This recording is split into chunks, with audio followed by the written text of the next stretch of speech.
한화에어로스페이스가 궤도 장갑차인 레드백을 앞세워 호주를 점령하는 데 성공했습니다. 이는 무려 5년 동안 공들인 끝에 얻어낸 성과로 K방산의 질주가 멈추지 않는 모습입니다. 특히 육군의 전폭적인 지원과 한화에어로스페이스가 한국 방산기업 최초로 자체 기획한 수출형 무기체계가 선진 방산 시장에 진입할 기회를 확보한 계기가 되었는데요. 더불어 전통의 방산 강국인 독일을 이기고 호주 장갑차 수주전에서 승리를 얻어냈다는 점이 더욱 주목됩니다. 이에 한국 방산산업의 위상이 한 단계 더 올라갔다는 평가가 나오고 있는데요. 그러나 방산업계에서는 이번 성과에 안주하지 말고 다른 시장에서도 좋은 결과를 얻기 위해 부단히 노력해야 한다는 목소리가 대두됩니다.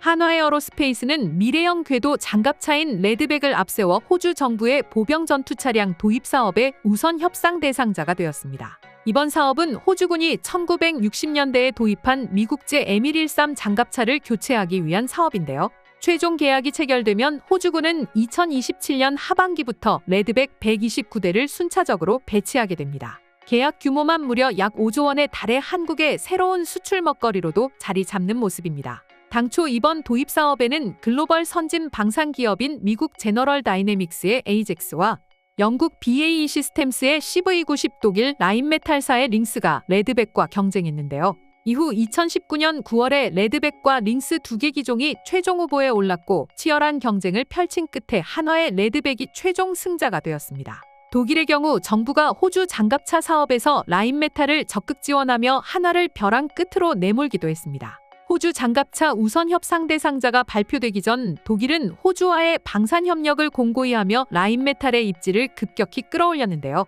앤서니 앨버니지 호주 총리가 독일을 방문했을 때는 라인메탈이 호주 브리즈번의 세움 공장에서 생산한 장갑차 복서 100대를 10억 달러 우리 돈 약 1조 2,900억 원 규모로 독일에 역수출하는 계약까지 체결했습니다. 이처럼 독일과 호주의 밀월 분위기가 형성되면서 사실상 라인메탈의 링스로 승자가 정해진 것 아니냐는 한화에게는 다소 암울한 분석들이 쏟아졌습니다. 그러나 차세대 방산 기술들이 모두 들어간 레드백이 최종 승자가 되며 전통의 방산 강국인 독일마저 꺾는 기염을 토해낸 것입니다. 하지만 한국이 아무리 압도적인 기술력을 가지고 있다고 해도 미래 전장에 대한 변화와 관심을 가져야 한다는 주장이 제기됩니다. 우크라이나 전쟁 이후 드론, 미사일 등 미래 전장에 대비하는 무기체계에 대한 수요가 커졌는데요. 지난해 호주 내에서는 보병 전투차가 필요하냐는 논란도 생기며 장갑차 도입 사업을 취소해야 한다는 주장도 제기된 바 있습니다. 보병 전투차 도입을 반대했던 이유로는 기존 무기체계 대신 드론과 미사일 등 신형 무기체계 확보가 우선이라는 이유에서입니다.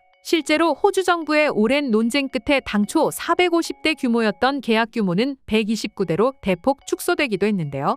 또한 호주 정부의 관심도 핵잠수함과 미사일 등으로 바뀐 것으로 알려지기도 했습니다. 이 때문에 독일을 꺾었다는 것에서 안주하지 말고 미래 전장에 대한 무기체계 개발이 시급하다는 목소리가 나오는 까닭입니다. 일단 우리 방산업계와 군은 레드백의 호주 수출을 크게 반기는 분위기입니다. 레드백의 호주 수출로 육군이 주력으로 운용하는 K-21 보병 전투장갑차도 업그레이드될 수 있다는 기대감 때문입니다. 우크라이나 전쟁에서 러시아 전차와 장갑차들은 우크라이나군의 휴대용 대전차 무기 등의 대량으로 파괴되면서 방어 능력이 약한 전차와 장갑차의 취약점이 크게 부각되고 있습니다. 2007년 개발이 끝난 K-21은 승무원 3명과 완전 무장한 보병 9명이 탑승 가능하며 최고 속도 시속 70km로 달릴 수 있지만 러시아 장갑차처럼 휴대용 대전차 무기에 취약할 거란 지적이 잇따라 나왔는데요.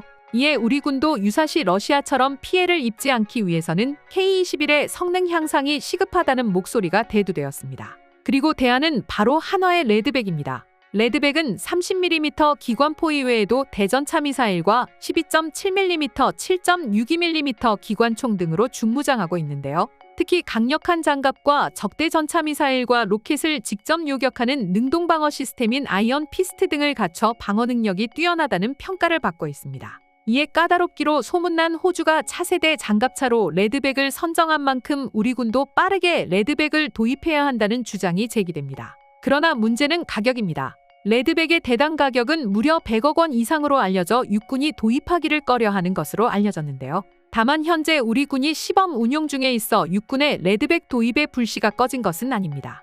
이처럼 도입하기 부담스러운 가격 탓에 일부 사양을 줄여 가격을 낮춘 한국형 레드백 개발을 추진 중인 것으로 전해지고 있습니다. 레드백의 능동 방어 시스템인 아이언피스트는 그야말로 세계 최강이라는 수식어가 아깝지 않습니다. 과거 탱크나 장갑차는 미사일과 같은 적의 대전차 화기를 만나면 회피하는 것이 일반적이었습니다. 최근에는 미사일을 탐지하면 연막탄을 자동으로 발사하거나 전자 장비로 미사일의 센서를 교란하는 소프트킬 기술을 활용하는데요. 또한 이제는 대응탄을 발사해 대전차 무기를 직접 파괴하는 하드킬 기술로 발전하기도 했습니다. 그리고 레드백은 방금 소개해드린 기술들이 채택되었습니다. 레드백에는 장갑차로 접근하는 적대전차 미사일을 능동위상 배열 레이더인 A사로 포착해 요격하는 아이언피스트가 갖춰졌는데요. 여기에 열상 장비 탐지를 피할 수 있는 열상 위장막과 궤도의 철이 아닌 복합 소재 고무 궤도가 채택되었습니다. 복합 소재 고무 궤도는 철제 궤도와 비교하면 주행 소음이 적고 기동 성능이 높은데요.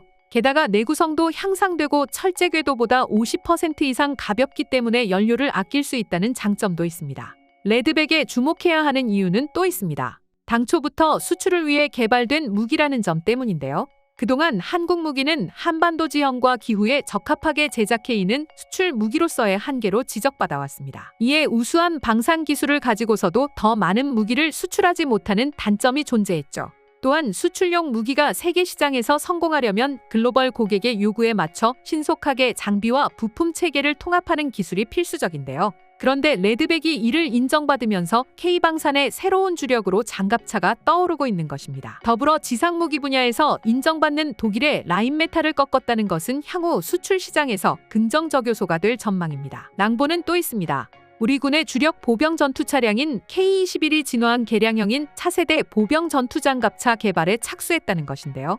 이미 가칭 K31로 명명됐을 뿐더러 차세대 보병 전투 장갑차는 한화에어로스페이스가 호주 장갑차 사업 수출용으로 제작한 레드백이 진화한 한국형 장갑차인 것으로 전해졌습니다. 차세대 보병 전투 차량의 사전 개념 연구는 이미 끝난 상태로 알려졌습니다. 본격적인 개발은 2025년부터 시작해 2030년대 초반 양산에 2030년대 중후반 부대 운용이 가능한 전력화 단계에 들어설 것으로 예상됩니다. 특히 개량형 레드백은 유무인 복합체계로 운용되며 인공지능과 표적 탐지 네트워크 기반 시스템을 갖춰 미래형 최첨단 장갑차로 탄생되는데요. 또한 고무 궤도와 능동형 현수 장치를 갖추게 돼 K21의 단점으로 지적된 점도 보완될 예정에 있습니다. 능동형 현수 장치는 장갑차 주변의 상황을 센서로 파악해 속도를 줄이지 않고 사전에 현수 장치를 가동해 험지에서도 기동력이 보장되는 장점이 있습니다. 그럼 지금부터 레드백이 호주 수출에 성공한 것에 대한 외국인 반응 살펴보도록 하겠습니다. 록히드 마틴이 바짝 긴장하겠네. 그들을 위협할 기업이 한국에서 탄생했으니 말이지. 한국 군대가 레드백을 도입한다면 중국의 등골이 오싹하겠네. 레드백은 미국 장갑차보다 뛰어나니 말이지. 한국의 무기는 정말 대단한 것 같아. 캐나다는 잠수함 도입을 위해 한국 기업과 접촉 중이라고 들었어. 아마 조만간 한국이 캐나다의 잠수함을 건조할 것 같아. 한국의 무기는 정말 미국을 능가한다니까. 그리고 한국 엔지니어들은 정말 뛰어난 사람들이 많을 것 같다는 생각이 들어. 이상으로 레드백 호주 수출에 대한 외국인 반응 소개해드렸습니다. 오늘도 영상 끝까지 시청해주셔서 감사드리며 여러분의 구독과 좋아요는 영상 제작에 큰 힘이 됩니다.